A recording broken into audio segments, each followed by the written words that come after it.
Good morning, student. We continue the lesson. Even now, we're traveling in the second lesson. Okay, my dear student. Today we're going to discuss about the ordinal analysis. This is also one of the consumer analysis theory. This is a critical theory against Marshall theory of cardinal utility. We already discussed about the law of diminishing marginal utility and the consumer surplus, law of EQ marginal utility, like that. According to Marshall, he said the consumer satisfaction able to measure cardinally, but the ordinal analysis, economics like F.W. Edgeworth and Wilfred Pareto criticized his thought of, and it cannot able to measured because it is something related to psychological nature, but it can be ranked in ordinary number.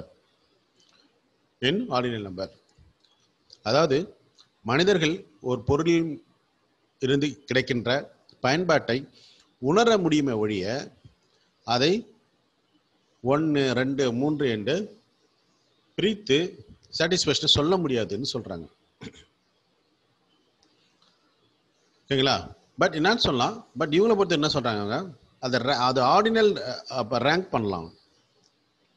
First rank, second rank, third rank, Roman சொன்னோம் இல்லையா, நம்ம அது மாதிரி ஒரு rank பண்றதுக்கு வாய்ப்பு இருக்குன்னு சொல்றாங்க. ஸோ அதுதான் ordinal analysis. Ordinal analysis or ordinal utility approach or Hicks and Allen approach or indifference curve approach. இது உங்களுக்கு இன்டிஃபரன்ஸ் கர்வ் அப்ரோச் அப்படின்னு தான் கேட்பாங்க. அப்படின்னா like that's Hicks and Allen. இப்போ புது கொஸ்டின் பேப்பரில் நிறைய கொஸ்டின் ட்விஸ்ட் பண்ணி கேட்கறதுனால ஸோ உங்களுக்கு எல்லாமே தெரிஞ்சிருக்கணும். இதெல்லாம் ஆர்டினல் ரேங்கிங், இல்லை ஆர்டினல் அனாலிசிஸ், இல்லை ஆர்டினல் யூட்டிலிட்டி. கார்டினல் அப்படின்னு சொன்னால் அது ஆல்ஃபர்ட் மார்ஷல் கொடுத்த theory. Ordinal that is R G D Allen and J R Hicks, இவங்க தான்.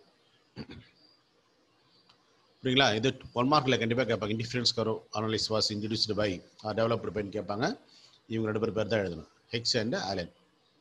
இனிஷியலோட எழுதலாம், இல்லை இனிஷியல் இல்லாமல் இப்படி எழுதலாம், தப்பு இல்லை. Come to the point. F.W. Edgeworth, English economist, and Wilfred Pareto, Italian economist, criticized the cardinal utility approach was developed by Alfred Marshall. Okay, they assumed that actually cardinal utility என்ன சொன்னா, they assumed that utility cannot be measured absolutely. பயன்பாட்டை, ஒரு பொருளிலிருந்து கிடைக்கிற பயன்பாட்டை 100% நம்ம என்ன பண்ண முடியாது, அளக்க முடியாது.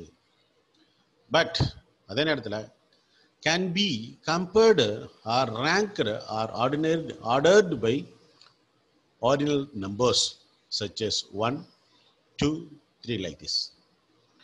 புரியுங்களா? So this is the main criticism against cardinal utility analysis or approach.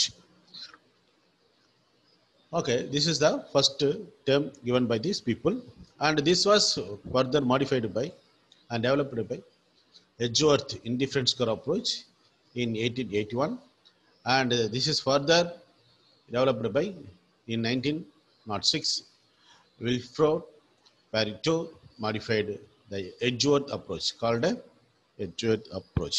Again, this is modified and developed by and a final step, bring into the final step by that is J.R. Hicks and R.G.D. Allen, called indifference curve approaches in 1934. Later in 1939, J.R. Hicks in his book Value and Capital, dear student, so இந்த name of த புக்கெல்லாம் நீங்கள் என்ன பண்ணிக்கணும், கண்டிப்பாக நீங்கள் ஞாபகம் போட்டு வச்சுக்கணும். J.R. Hicks, in his book Value and Capital, gave the final shape to this indifference curve analysis. புரியுதுங்களா? ஸோ இந்த டாப்பிக்கில் இன்னைக்கு நம்ம பார்க்க போகிறது வந்து indifference curve analysis. Indifference curve analysis சொல்லக்கூடிய விஷயத்தை நம்ம பார்க்க போகிறோம். ஓகேங்களா? ஸோ இது வரைக்கும் நம்ம பார்த்தது என்ன சொன்னால், ஒரு குறிப்பிட்ட கன்சியூமர் ஒரு குறிப்பிட்ட பொருளை நுகருகின்ற பொழுது, while consuming a particular commodity or single commodity, what much satisfaction he derived, that we was discussed. But the practical thing, no consumer or no individual consumer can satisfied by a single commodity. Sometimes he is in the situation to divide his income on some commodities, maybe more than one commodity. That time, what his attitude. But the ultimate aim of the consumer or each consumer is to get maximum satisfaction out of his expenditure on goods and services. Okay, that how they are going to be how we are going to discuss in this topic. புரியுதுங்களா? Good. Actually, the theory of indifference curve was given by J.R. Hicks and Ernst Allen, a reconsideration of the theory of value economics in 1934. This is actually that.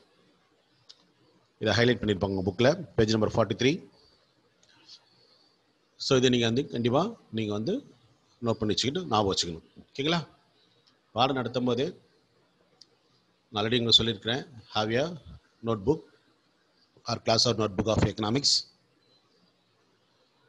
அதில் வந்து நீங்கள் நிறைய பக்கமாக அவசியம் இல்லை. Hint ஷார்ட்டாக name of the economics book he is introduced, book name of the book he is introduced, and also year of the publications and a concept, a particular concept, a quote.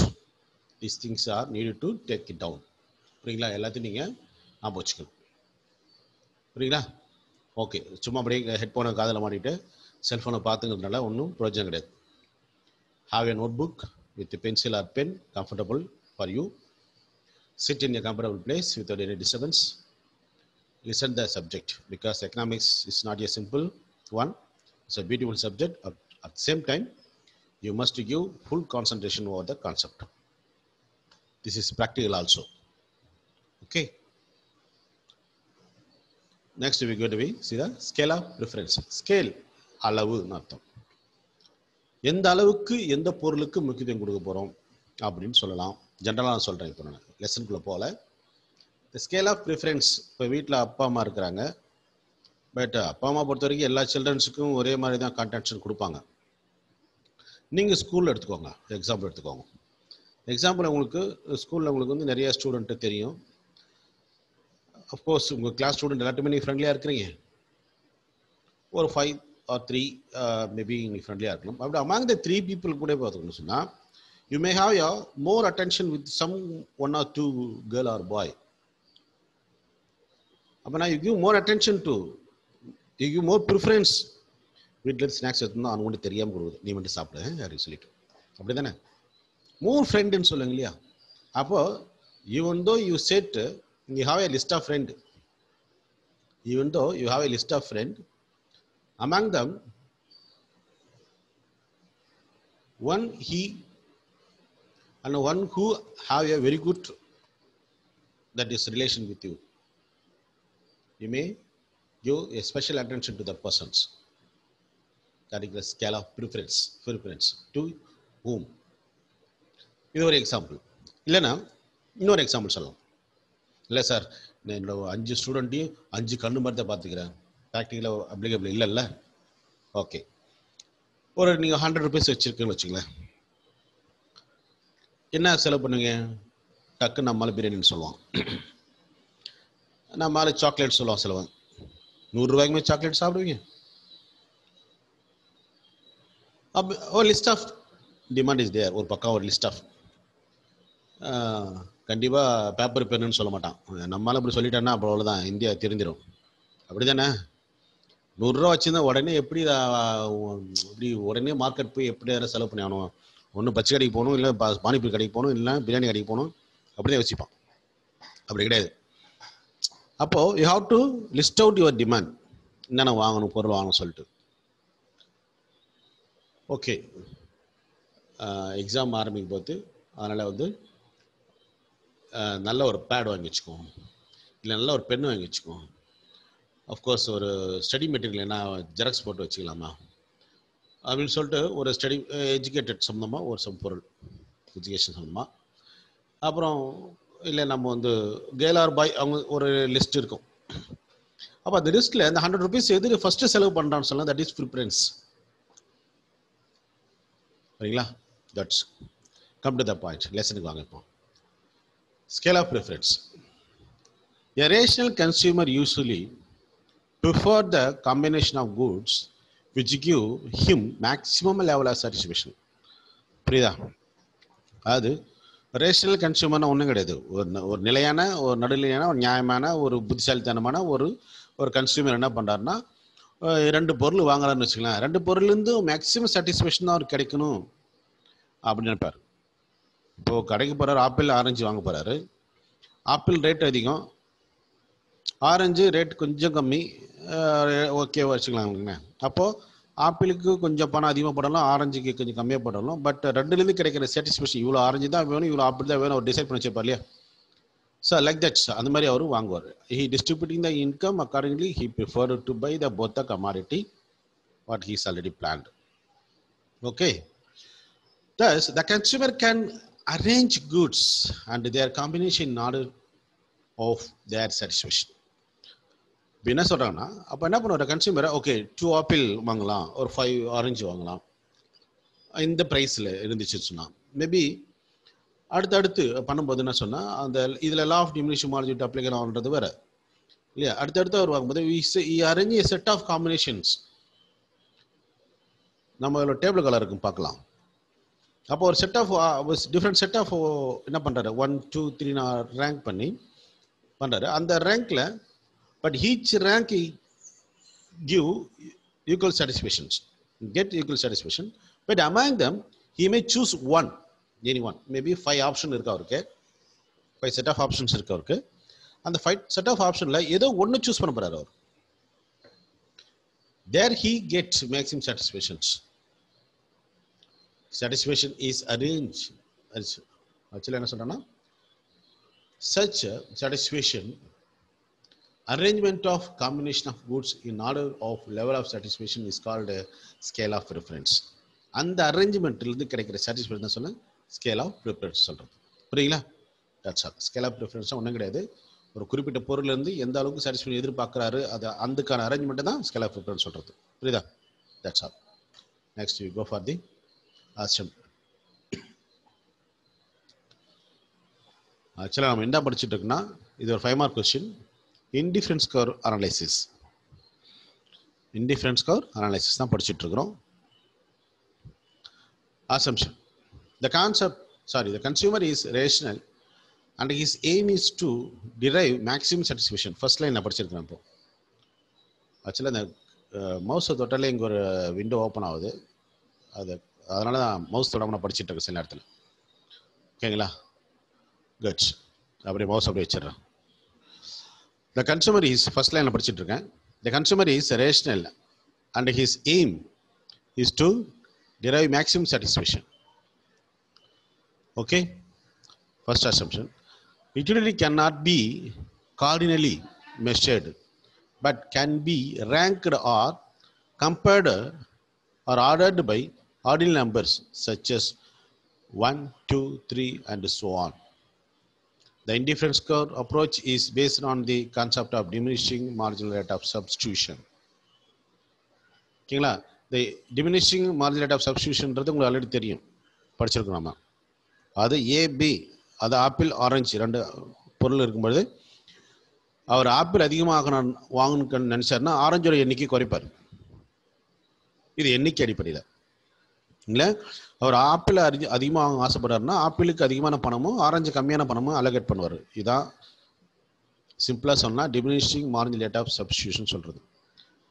If you want to increase the consumption of X, you must give up some amount of goods from Y. That's all. புரியுதுங்களா? Good. The consumer is consistent. This assumption is called assumption of transitivity. If the consumer prefer combination A to B and B to C, then he should prefer A to C.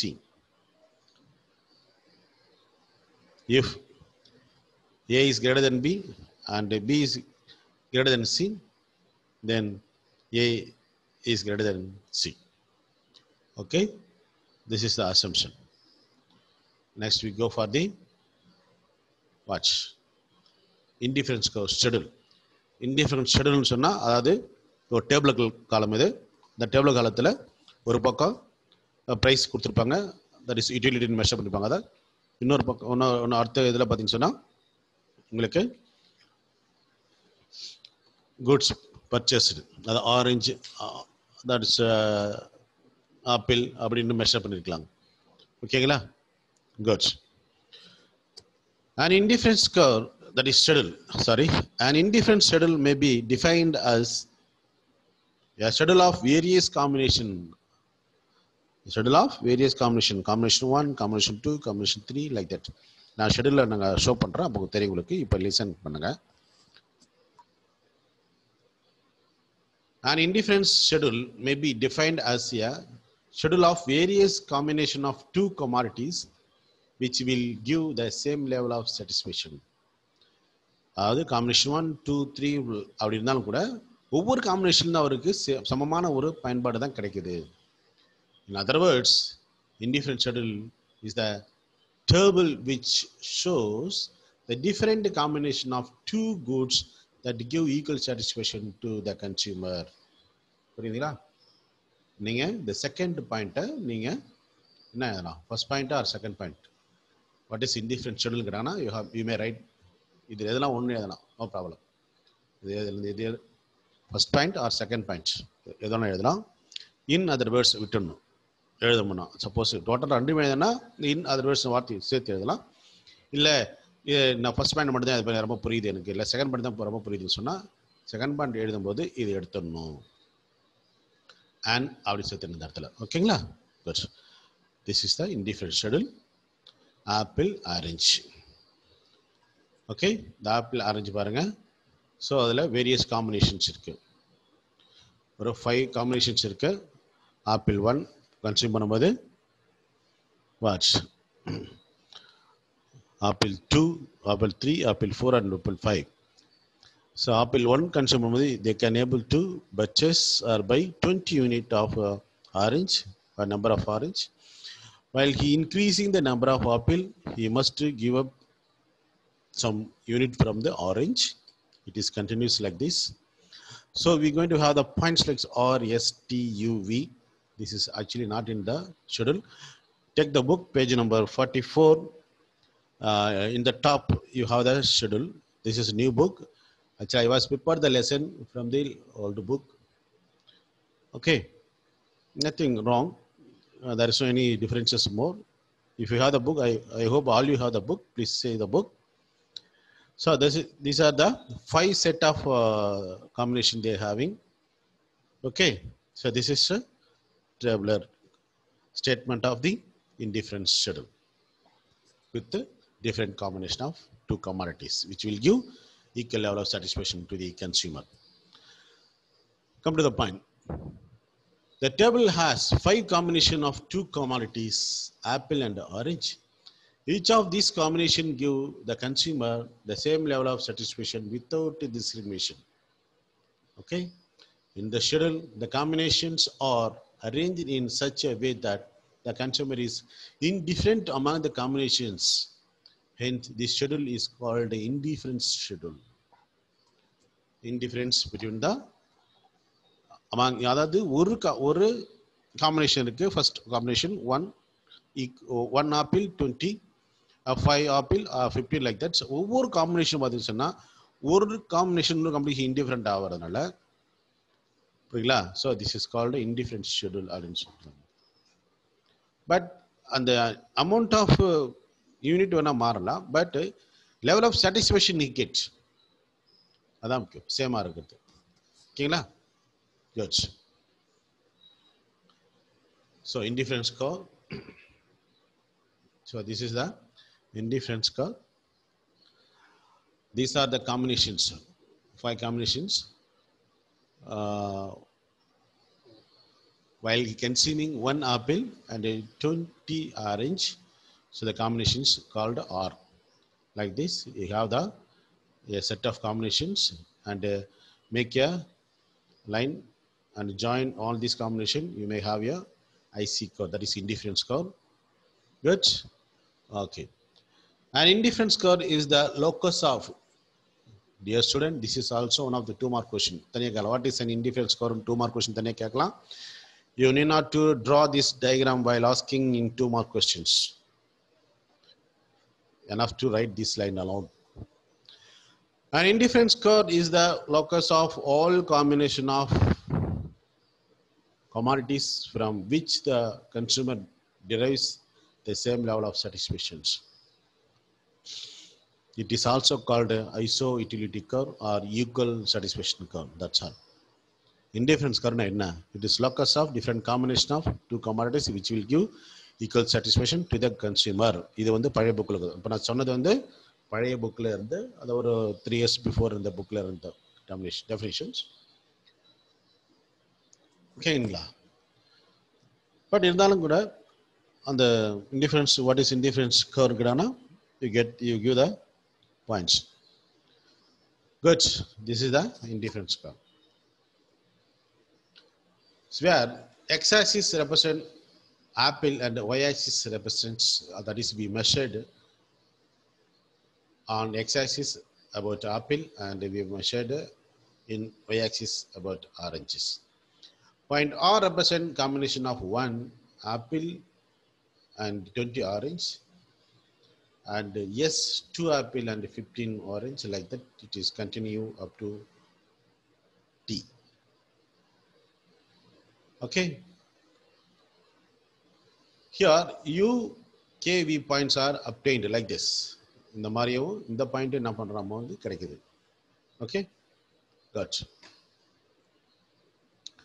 These 5 points give, last para படிச்சிட்டு இருக்கேன். Dear student, look at the last para. These 5 points give the same level of satisfaction. The consumer will be join all these points of these points in the chosen any one of these points. அது அந்த 5 பாயிண்ட்லயுமே they get equal level of satisfactions. புரியுதுங்களா? Different combination இருந்தாலும் கூட அவருக்கு வந்து கிடைக்கிற அந்த option பார்த்து சொன்னா அவருக்கு வந்து என்ன பண்ணுது, ஈக்குவல் லெவல் ஆஃப் சாட்டிஸ்ஃபேக்ஷன் கிடைக்கிது. R S T U V அப்படின்னு எதை வேணாலும் சூஸ் பண்ணலாம் அவர். ஓகேங்களா? ஸோ அதுதான் பார்த்து சொன்னால் என்ன சொல்கிறதுங்க, இன்டிஃபரன்ஸ் கர்வ் அப்படின்னு சொல்கிறது. So this is something about the indifference curve. Okay my dear students. Next indifference map ஒன்றும் கிடையாது. இன்டிஃபரன்ஸ் மேப்னா அதாவது group of indifference curve called indifference map. That's all. அப்படின்னு சிம்பிளாக நீங்கள் புரிஞ்சுக்கலாம். நம்ம டயக்ராம் பார்த்தா தெரிஞ்சவங்களுக்கு அதில் ஆக்சுவலாக இதில் வந்து சிங்கிள் இன்டிஃபரன்ஸ் கர்வ், ஒரு சிங்கிள் இன்டிஃபரன்ஸ் கர்வ் மட்டும் தான் இருக்குது. பட் மோர் தென் 2 அப்படி இருந்துச்சுன்னா அது குரூப் தானே இல்லையா? அப்போது பாருங்கள், இப்போது indifference map. One can draw several indifference curve, each representing an indifference schedule. Hence, an indifference map is the family or collection of or set of indifference curve corresponding to different level of satisfaction.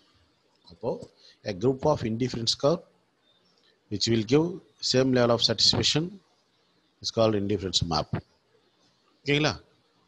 So each indifference curve having its own indifference schedule. புரியுதுங்களா? அப்போ நம்ம single indifference curve schedule பார்த்தோம் இல்லையா previous பேஜில். அப்போ என்ன group பார்த்தீங்கன்னா ஒவ்வொரு இன்டிஃபரன்ஸ் கர்வுக்கும் ஒரு ஷெடியூல் வருதுன்னு அர்த்தம். Like that's IC1 indifference curve. IC stands for indifference curve. IC1, IC2, IC3. So this is representation of the one type of schedule, indifference schedule, like this 1, 2, 3, like that. Okay. The indifference curve IC1, IC2, and IC3 represent the indifference map. Upper IC, that is இது பாருங்க, இது ரொம்ப முக்கியமான விஷயம் இந்த line. Upper indifference curve always the representation of higher satisfaction. புரியுதுங்களா? அதுன்றதை நீங்க மறந்துடக்கூடாது. அதான் சொல்றது. Upper IC represent higher level of satisfaction compared to the lower IC. இதானமா இங்க 3 indifference curve இருக்கு.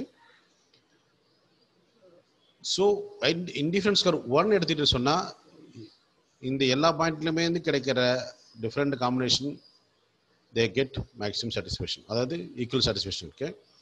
பட் IC1 IC2 கம்பேர் பண்ணும்போது பார்த்தீங்கன்னா இங்கே பார்த்தீங்கன்னு சொன்னால் quantity of the commodity increase ஆகும். அப்போ தே கெட், அப்போ இதுலேருந்து கிடைக்கிற பயன்பாடு இதுலேருந்து கிடைக்கிற பயன்பாடு அதிகம். ஸோ இது ஒரு அண்டர்ஸ்டுட் அசம்ஷன். அப்போ என்னன்னா கம்பேர் பண்ணும்போது IC1 விட IC3 என்பது ஹையர் லெவல் ஆஃப் சாட்டிஸ்ஃபேக்ஷன் கொடுக்கறதுக்கான வாய்ப்பு இருக்கு. அது upper level of indifference curve always give higher level of satisfaction சொல்றது தான். இண்டிஃபரன்ஸ் மேப்னா a group of indifference curve which is representation of the different combination of two commodities give equal satisfaction to the consumer, and each individual curve having its own indifference schedule. Okay, இன்னைக்கு இவ்வளவுன்னு அவசியம் கிடையாது. ஓகேங்களா? this is enough. Okay, what is indifference map கேட்டா this is enough. Okay my dear student, புரியுதுங்களா? good. Next, marginal rate of substitution. Marginal rate of substitution. Actually, the indifference score assumption பார்த்தேன். அது என்ன சொன்னாங்க? அதில் ஒரு assumption பார்த்தோம் நாம. Indifference score approach applicable in the marginal rate of substitution. அப்போ என்னங்க சார்? அப்போ இந்த லைட்டை பாருங்களேன், இங்கே பாருங்க. According to Leftovitz, the marginal rate of substitution of x and y, இது மட்டும் தான் ஹைலைட் பண்ணியிருக்கேன். அது இப்போ எக்ஸ் கமாடிட்டி அவர் அதிகமாக வாங்கணும்னு சொன்னால் ஒய் கமாடிட்டிலேருந்து ஒரு சில அமௌண்ட்டை ஒரு நம்பர் ஆஃப் யூனிட்டை குறைச்சிக்கணும். இப்போ ஒய் அதிகமாக வாங்கணும்னு சொன்னால் எக்ஸை குறைச்சிடும். எவ்வளோதான்பா மார்ஜினல் ரேட் ஆஃப் சப்ஸ்டியூஷன் சொல்கிறது. தட்ஸ் ஆல்பா. Come to the point. The shape of an indifference curve provides useful information about preference. Indifference கர்வுக்கு பாருங்கள், புக்கர் கையில் வச்சு பார்த்துங்க. பேஜ் நம்பர் 44 பாருங்கள். அதில் 2.11. ஸோ ஃபஸ்ட்டு காம்பினேஷன் ஆர் பாருங்களேன். 20 ஒய் ஆக்சிஸ்லையும் 1 எக்ஸ் ஆக்சிஸ்லையும், அதாவது 20 ஆரஞ்சு 1 ஆப்பிள். ஃபார் எக்ஸாம்பிள் அது ஒய் கமாடிட்டி, இது எக்ஸ் கமாடிட்டி வச்சுக்கோங்க. அப்போ if you want to increase the X commodity, அப்போது 1லேருந்து 2, அப்போ 1 ஆப்பிள் வந்து 2 ஆப்பிள் அவர் வாங்கணும்னு ப்ரிப்பேர் பண்ணுறாரு. ஸோ அப்போ என்ன பண்ணணும்னு சொன்னால் 20 ஆரஞ்சிலேருந்து 15 ஆரஞ்சு அவர் கண்டிப்பாக வந்தார். அப்போ 5 ஆரஞ்சு அவர் he must sacrifice for purchasing one additional unit of apple. Simple. இதுக்கு பேர் தான் marginal rate of substitution. Okay, indifference curve replace. Come to the point. Video பாருங்க. Second line, indifference curve replace the concept of marginal utility with the concept of the marginal rate of substitution. Okay, so according to Leftovitz, the marginal rate of substitution of x for y, that is MRS xy, is defined as the maximum amount of y the consumer is willing to give up for getting an additional unit of x, and still remaining the what same in the indifference curve. அவங்க ஒரே indifference curve தான் இருக்கிறாங்க, but level of amount மட்டும் தான் variation ஆகுது. ஓகேங்களா? Next பாருங்க. Marginal, that is diminishing marginal rate of substitution. Diminishing marginal rate of substitution சொல்றது.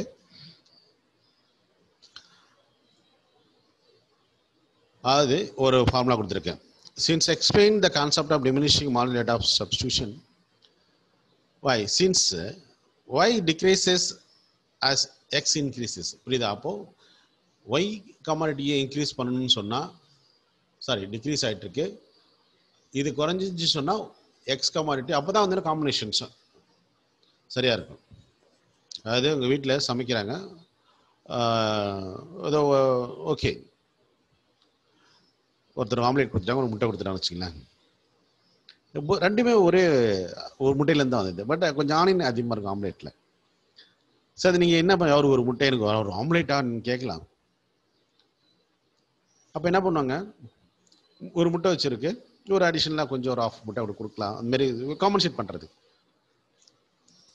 இல்லைங்களா. ஸோ நம்பர் ஆஃப் குட்ஸ் மாறினாலும் கூட அதுலேருந்து கிடைக்கிற சாட்டிஸ்ஃபேக்ஷன் என்பது வந்து சமமாக தான் இருக்குன்னு சொல்கிறாங்க.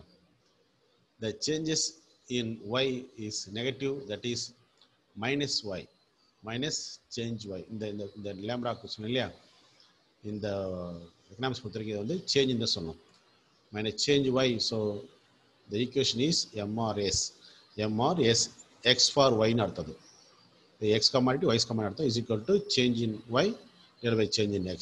And however, with price elasticity of demand, the convention is to ignore the minus sign. அதாவது நம்ம வந்து இந்த மைனஸ் சைன் இருக்கு இல்லையா, அது வந்து மேத்தமெட்டிக்கல் ஃபார்முக்கு கொண்டு வரும்போது அந்த மைனஸ் சைன் இக்னோர் பண்ணிவிட்டு என்ன பண்ணுறோம், ஆக்சுவலாக வாட்ச் இங்கே மைனஸ் ஆக்சுவலாக போட்டிருக்கணும், சரியாக ஹைலைட் ஆகாது. Change in Y divide by change in X அப்படி சொல்கிறதா marginal rate of substitution for X for Y. Okay okay my dear students. So this is something about the indifference curve analysis or approach given by Hicks and Allen. Okay, with that I conclude this part of lesson and I continue the remaining part of the lesson in the next video.